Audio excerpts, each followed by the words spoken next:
Hey there, it's your buddy Dave Temple here on the Thriller Zone, and today represents a bonus episode where I have the pleasure of welcoming new author Gary Quesenberry. He's got a book called Homecoming, so let's jump into this bonus episode with Gary Quesenberry. Gary, welcome to the show. Hey, David, I appreciate you having me on. It's an absolute honor.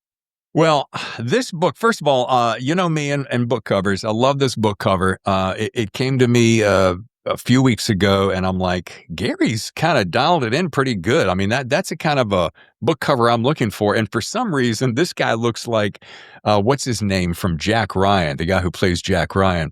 So I automatically went, oh, that's going to be a good book, subconsciously. Yeah, good. Anyway, here's what I want to do. I am so excited about this book and about the opportunity that I have to speak to you because, you're in a line of work, Army veteran, and a career Federal Air Marshal, which I've always thought would be kind of a cool job. So can you, in like 60 seconds, tell me what it's like to be an Air Marshal? Well, you're just a regular passenger, really, on a plane, but you're there for a very specific reason, which is to stop a terrorist hijacking. So you're armed, you circumvent security, you sit there with I'm going to date myself a little bit. You sit there with your printed newspaper, right? And a cup of coffee, and you blend in. You have conversations with people, and you just keep an eye on what's happening. So the key for you is to not draw any attention to yourself, just to be a regular guy. Absolutely. Yeah. Your anonymity is kind of your protection on that flight. So that's, we put a lot of stock in that. Now, have you ever been in a situation where the proverbial, pardon my French, shit hit the fan and you had to step up and do your thing? There's been several occasions. My first field office when I started working with as a Federal Air Marshal was the Las Vegas field office. I flew out of Las Vegas for 6 years. Things can tend to get a little wild coming into and out of Las Vegas, more so coming into.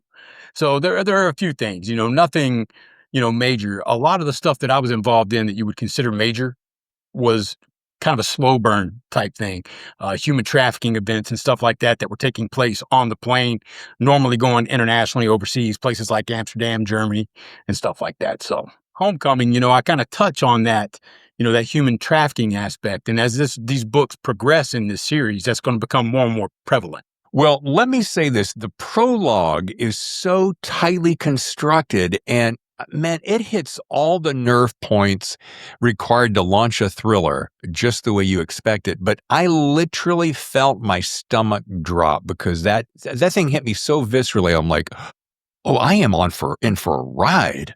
I'm glad that's the feeling you got from that. That's what I was shooting for. Well, mission accomplished. Now let's talk about Case Younger. It's a Case Younger thriller. Air Marshal, surprise. I love the fact that I learned this little tidbit, folks. I think I'm following you on Instagram and I saw your knife and you said that's where you came up with the first name. Is that right? Yeah. My trusty pocket knife. As a matter of fact, I have it right here. Oh, he's got it on him. Let's see it. This one is actually one that I bought to kind of commemorate the book launch on April the 1st. So this is a new one. But I was outside in the field. We were talking earlier, there's a few cattle and stuff on my property. I've got some chickens, a little farm, and I was out there one day just cutting twine. And I was going back and forth in my mind on the first name I wanted for this character. I already had the last name. I wanted to be something kind of rebellious, a little bit of a outlaw kind of vibe to it. So I went with Younger. And because of the Younger gang, back in the old West. And I was trying to think of a first name, and I was going back and forth on all these different names. And one day I just looked down at my knife when I was cutting twine to feed some cattle, and Case right there, perfect. So it just stuck. It sounded great. So I loved it. Here's why I love that. That's called serendipity in action. Now, if anyone ever knows, and this is going to be a little bit of a tangent, but bear with me. Jackson Pollock was probably one of the most famous painters of the 20th century, and he came up with that splatter approach. And his theory was art creates itself if you'll simply get out of its way. And I've always appreciated that. So when I saw that, I instantly, for some reason, I thought of Jackson Pollock, and I thought of, here's a guy who's a real artist who's allowing a random serendipitous moment to help drive the narrative. And so kudos for that. But here's the real bottom. I want to know about Case Younger. Where did he come from? What's his story? And what's he doing in this story? Well, Case Younger's a guy with a little bit of not so much a violent past, but a traumatic past, so to speak. He lost his mother at an early age. His father, who was a Vietnam veteran, had a touch of PTSD. They didn't really understand where his anger and these mood swings came from. But this man's got to raise these two boys, Case and his brother Bobby, on his own. Case inherited some of that anger and then developed his own, issues through combat and stuff, his experiences in the Army. There's some violence that takes place in the course of his job as a Federal Air Marshal, and he decides that he's done with it. He's done with the violence, and everything that's kind of taking center stage in his life, and he wants to get away from it. So he goes back home to his small town in Virginia, Pikesville, which is a fictional town, and things go very bad for a lot of really bad people that are there in Pikesville. And Case learns the hard way that peace sometimes comes at a price. That right there, dude, there's your pitch. Peace comes at a price. It does. Sometimes people have to learn that the hard way. You're one of those guys, and this happens maybe more often than not on this show, where I get an author who has done exactly or nearly exactly what they're writing about. So you're the quintessential example of write what you know. Now, there are other guys like me who rely on our imagination about a particular thing, like a female detective, one of my first novels that I wrote. And people would say, well, how do you know anything about that? Because you're not a female nor a detective. But my point to you is, I love the fact that you're going to bring relevance, insights. You said PTSD. You're going to have little nuances of all that layer this character that makes him so real and memorable. There were certain things I knew I wanted to accomplish when I was writing this book. And one of them was not so much the technical aspects of the day-to-day inner workings of tactics or being a Federal Air Marshal or being an Army veteran or anything like that. But I wanted the emotional and the reactionary piece of things, like the violence that's encountered in the book. So, there's a scene in one of the opening chapters. There's a hijacking, it's kind of the incident that sets Case Younger off and sends him, fleeing from the media spotlight and back to the seclusion of Pikesville, Virginia. And I didn't want necessarily to write 3 pages about how he gripped his gun, because everybody knows if you're a movie buff, you're a movie buff. Like, you like movies and TV shows and stuff. You see something that and they're doing it wrong, and it kind of pulls you out of the story a little bit. So I touched on those things and I made sure I got it right. But the one thing that I wanted to get right was the reactions of other people on that flight. Fight, flight, or freeze responses whenever your body's under a tremendous amount of stress. What does that look like? And as a Federal Air Marshal, one of the things that we had to train for was, how do you work around that? Because people are going to do these erratic things, and you're in a 30,000 feet in the air in a tube with no backup. How do you handle that? So, those are the kind of things that I wanted to ingrain in that book so that readers could get a feel for what he's working through, not just the technical aspects of gripping the gun or making a shot, but dealing with personal reactions that people are having to this incident. 2 things popped in my head right there. One is what both my sister and my wife suffer from, which is claustrophobia. So they don't do real well in a tight spaces. And it made me think of when you're on a flight, and you just said this, you're now in a confrontational situation. There's really no way out. So A, you can't be claustrophobic. B, you got to be really have some novel ideas on how to disarm a situation. And the other thing is, when you bring this kind of experience to the story, I appreciate the fact that the guys like you, and I think of Jack. Now, Jack Carr is a little bit different. He'll give you every minutia of detail about every grain of ammunition that's in a bullet, right? Mark Graney will do similarly, and that's great. That's their world. But I kind of appreciate the fact that you said he picked up a gun, he shot the guy, versus he picked up this gun, and this is its heritage, and this is what it does, and this is the speed velocity of the bullet and so forth. Kudos to you for that. That's what I'm trying to get. I appreciate it. And, the one thing I wanted was, the people that are fans of Jack Carr, Mark Graney, and guys like that, who they do go into a great amount of detail. I wanted people to be able to pick that book up. And there's a scene where he's lining his sights up on his threat, on the airplane, and everything that's going through his mind, what's to the left, what's to the right, what would happen if he missed, all the stuff's running through his mind. I want people that understand those things, military veterans, law enforcement officers, and people that have been in those types of situations. I want them to read this book and say, okay, he knows what he's talking about.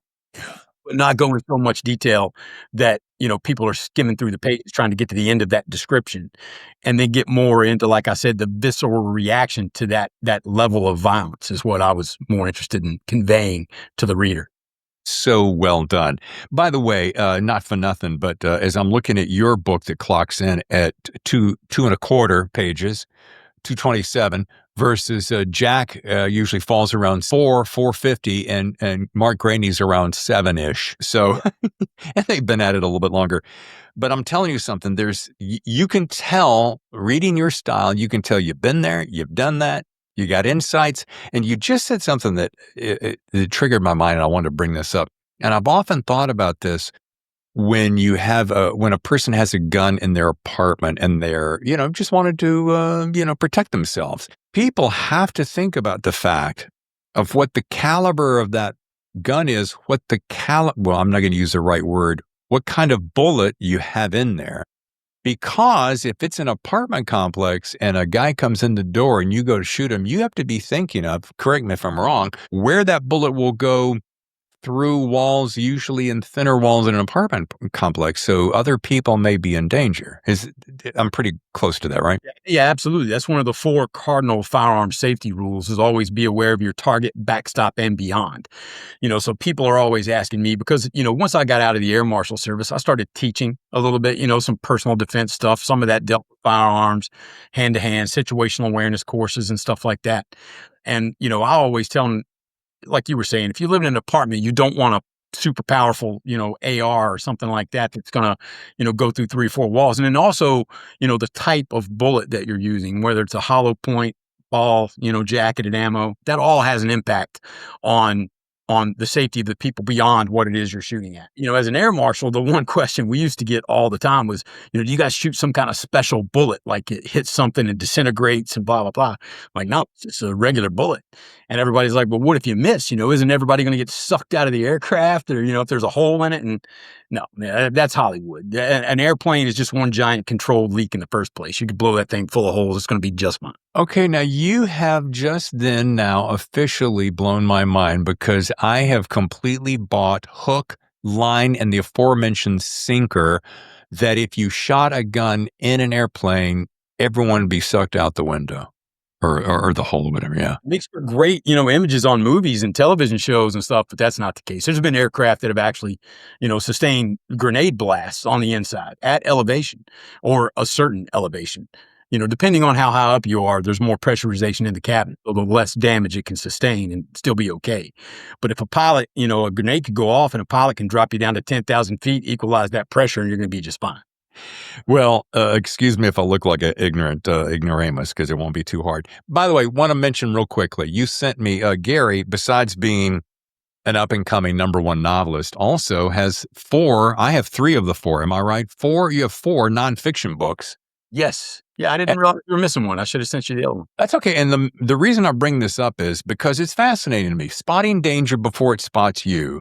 Build situational awareness to stay safe. Spotting danger before it spots your kids, before it spots your teens. And the reason I bring that up is here's a guy who has got quite a bit of writing behind him. So nonfiction, check. Fiction, homecoming, check. This book is, like my buddy, our mutual friend, Jeff Clark, a Course of Action podcast said, sharp, gripping, highly entertaining. He took the words right out of my mouth. Appreciate it. It means a lot for me to hear that. Well, folks, once again, homecoming, Gary Quesenberry, and you want to pick this up. Since I've now turned this into a bonus episode, I got to close with the same question I ask everybody.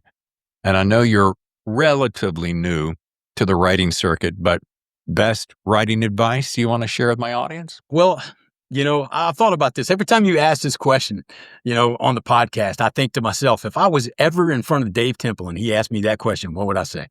And I think, everybody kind of says just write. Everybody has a story in their head, right? Like everybody has a story that they want to tell. Get your first sentence down on paper, your first paragraph maybe. Think of an ending, like where you want this character to go, where you want him to be, and then have fun filling in the middle. The way everybody always asks me if I'm a pantser or a plotter, and I'm a little bit of a plotter, but I'll stray off course quite a bit. And I've always looked at it as like a land navigation course, like in the military. So I have my start point, that first paragraph. I have my ending. This is where I want this guy to go. And these little bullet points that I have in the middle are just my waypoints. They're to get me from point A to point B. And if I have to stray off course to go around an obstacle or something, or some obstacle I've created in my head, that's fine. And sometimes that leads me into greener pastures when it comes to writing. And, I find I just let my character do the navigation, try to stick to the waypoints as best I can, and I'll get to that end I want with a more satisfying middle. Well, you used one word right there at the beginning of that explanation that caught my ear rather. Have fun. There you go. And I think this is something that sometimes writers get a little bit too, they lose track of it. Yeah, I've got my beginning, I've got my end. Oh, geez, think of everything I've got to do in the middle versus, hey, let's have fun here. Let's see where it goes. Yeah, absolutely. And you'll be amazed at what your characters will lead you into. And I always thought that was a bit of like, I don't know, kind of weird. People would say, well, let your characters guide you. This is a dude I'm making up in my head. How's that ever going to happen?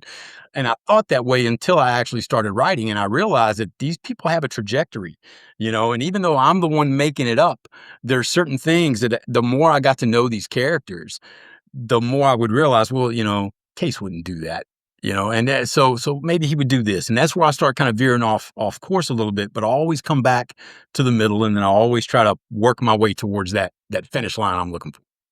Can't negate the fact that there is some form of a muse. If you've ever been an artist or had any artistic inclinations, be it a canvas or sketching or singing or whatever it is, you have to know that there's some kind of still small voice that pushes you in that direction. And if, in my opinion, my theory, if you just relax and lean into it and allow that to happen, you're going to be very satisfied and you're going to come up with that inner small voice that says, hey, here's a story. So I love that.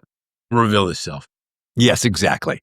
Folks, once again, book is Homecoming. Gary Quesenberry, sir, thank you so much for spending time with us. And we wish you the biggest success. Well, hey, I certainly appreciate you having me on. I know this was kind of a spur of the moment thing, bonus episode and all, but just the fact that you're willing to give me a shot on it and give the book a read and enjoy the story, that means the world to me. I really appreciate it.